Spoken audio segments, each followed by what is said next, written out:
Puisque les musées sont fermés, on a eu envie de vous faire découvrir la demeure du célèbre dramaturge et écrivain français Victor Hugo.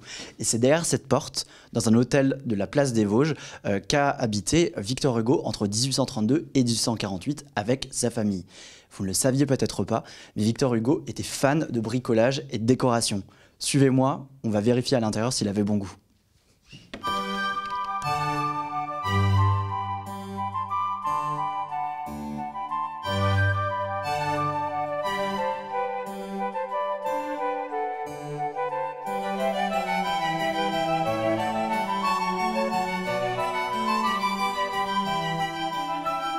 Il était très intéressé par la décoration très tôt. C'est un goût qui lui vient notamment du théâtre. Et le décor est socialement très important à l'époque parce que on est la monarchie de Juillet. Donc c'est une nouvelle classe qui arrive au pouvoir, une nouvelle bourgeoisie qui du coup cherche quelque part une légitimité.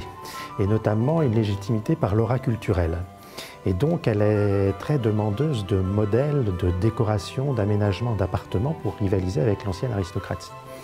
Ainsi, dans les revues de l'époque, il y a un type d'article qui apparaît, qui est assez obligé, c'est la visite au grand homme. Donc, on va rendre visite à l'écrivain, on va raconter ce qu'il a déjà publié, ce qu'il est en train d'écrire et qu'il va publier. Mais il y a une partie de l'article qui est aussi un passage obligé, c'est décrire son appartement. Parce qu'on veut savoir comment c'est fait chez Victor Hugo, comment c'est fait chez Alexandre Dumas ou chez Eugène Sue, qui sont les grands écrivains de l'époque. Et la bourgeoisie, la monarchie de Juillet, va après s'en inspirer chez elle.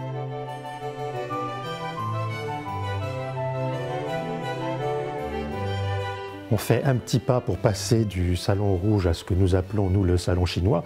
Et en fait, c'est un pas qui nous emmène très loin, qui nous fait vraiment changer d'atmosphère, parce qu'on passe en fait de chez Victor Hugo à chez Juliette Drouet, qui est sa maîtresse depuis 1833, et on passe en fait de Paris à Guernesey, et puis de l'avant-exil à pendant l'exil. Juliette, qui a une parfaite osmose avec Victor Hugo, qui le vénère, qui l'adore, qui l'idolâtre, partage ses passions, et tous les deux ont une passion du décor, des objets curieux, de la chinoiserie. Et en fait, le décor fait vraiment partie du dialogue amoureux entre Victor et Juliette, et ce qui rend ces décors extrêmement touchants quand on les étudie d'un peu près.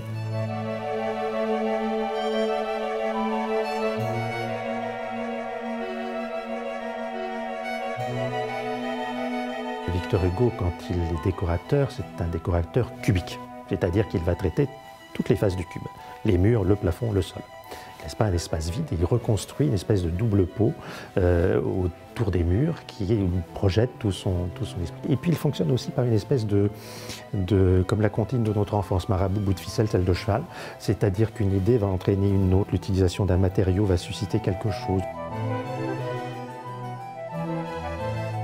Ces panneaux qui sont découpés sont des formes un peu bizarres qui sont vraiment données par Victor Hugo. Il travaillait avec un papier plié, il découpait et on rouvrait, on avait une forme parfaitement symétrique et les menuisiers découpaient selon cette forme.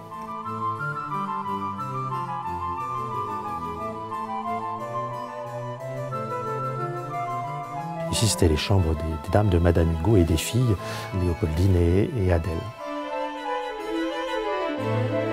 Alors aujourd'hui, c'est devenu la salle à manger de l'appartement, en quelque sorte, et on retrouve notre Victor Hugo décorateur, et même plus précisément notre Victor Hugo designer, inventeur de meubles.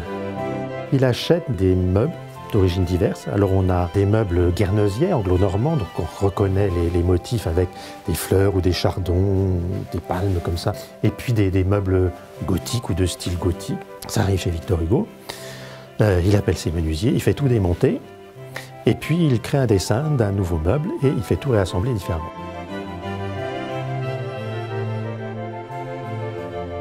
On retrouve des panneaux guernesiais, les panneaux gothiques, quelque chose qui est beaucoup plus 17e en haut au pinacle, et puis il incruste son médaillon par David d'Angers, ou une céramique Renaissance italienne, une petite tablette pour mettre un cartel, etc.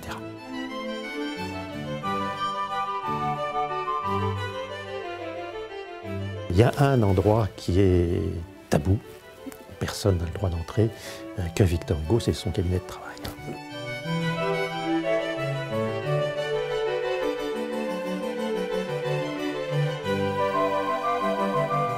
Ici, nous sommes à peu près dans le cabinet de travail de Victor Hugo. On manque un peu d'informations, savoir si les pièces étaient tout à fait séparées de la même façon. On a mis ce meuble à écrire debout, qui était dans la dernière chambre de Victor Hugo, donc à la fin de sa vie, et qui témoigne de cette habitude qu'avait Victor Hugo d'écrire debout. C'est un simple bureau tout bête, qu'il a simplement surélevé sur une tablette et 4 pieds pour que ce soit à hauteur de pouvoir noter. C'était dans sa chambre, donc dès qu'il avait une idée, il la notait sur un bout de papier, ce qu'on appelle les copeaux. Ça donne de très très beaux objets d'ailleurs, parce que des enveloppes avec des timbres, des machins, puis c'est raturé dans tous les sens, parce que dès qu'il a utilisé cette première pensée dans un manuscrit, il le raye. Et en fait, il commence à écrire Les Misérables ici.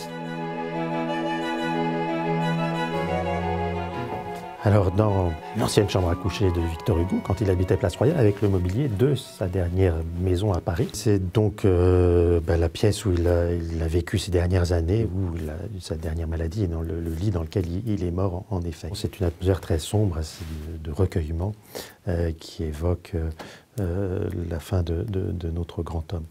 Avec ce goût pour les tissus sombres, les damas rouges, c'est ainsi une constante chez Victor Hugo. Pour ces meubles 17e d'inspiration, liés en baldaquin très riches. Victor Hugo est foncièrement décorateur. Je crois qu'il a besoin de reconstruire son univers. C'est un bâtisseur quasi divin, tellurique. Donc il crée un monde dans sa poésie, il crée un monde dans ses romans. Il a besoin de créer un monde dans son intérieur, c'est-à-dire quelque chose qui soit parfaitement à son image. D'où cette conception vraiment enveloppante et globale du décor qui ne laisse pas un espace de vide. Tout est façonné par Victor Hugo.